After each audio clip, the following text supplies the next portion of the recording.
ஜனவரி மாதம் 21ஆம் திகதி பொதுக்காலம் 2ஆம் வாரம் புதன்கிழமை. முதல் வாசகம். சாமுவேலாகமம் முதல் புத்தகத்திலிருந்து வாசகம். அதிகாரம் 17. இறை வார்த்தைகள் 32 முதல் 33, 37 மற்றும் 40 முதல் 50 வரை. அந்நாட்களில் தாவீது சவுலை நோக்கி, இவன் பொருட்டு யாருடைய இதயமும் கலங்க வேண்டியதில்லை. உம் அடியானாகிய நானே சென்று அந்த பெலிஸ்தியனோடு போரிடுவேன் என்றார்.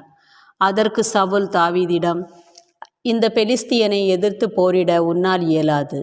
நீயோ இளைஞன், ஆனால் அவனோ தன் இள வயது முதல் போரில் பயிற்சியுள்ளவன் என்றார். மேலும் தாவீது, என்னை சிங்கத்தின் கைக்கும் கரடியின் கைக்கும் தப்பிவித்த ஆண்டவர் இந்த பெலிஸ்தியனின் கைக்கும் தப்பிவிப்பார் என்றார்.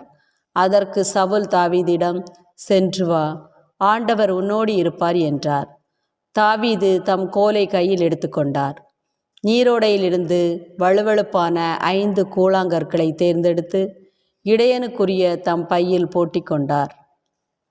தம் கவனை கையில் பிடித்து கொண்டு பெலிஸ்தியனை நோக்கி சென்றார். தன் கேடயம் ஏந்துபவன் முன் செல்ல, அந்த பெலிஸ்தியனும் தாவீதை நோக்கி நடந்து அவரை நெருங்கினான். பெலிஸ்தியன் தாவீதை கூர்ந்து பார்த்து ஏளனம் செய்தான்.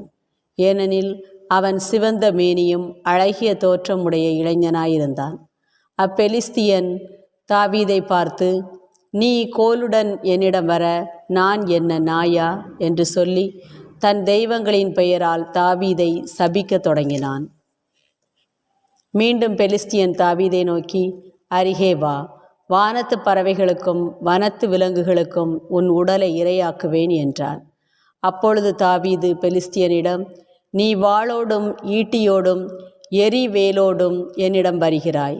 நானோ நீ இகழ்ந்த இஸ்ரேலின் படைத்திரளின் கடவுளாகிய படைகளின் ஆண்டவர்தம் பெயரால் வருகிறேன். இன்றே ஆண்டவர் உன்னை என் கையில் ஒப்புவிப்பார்.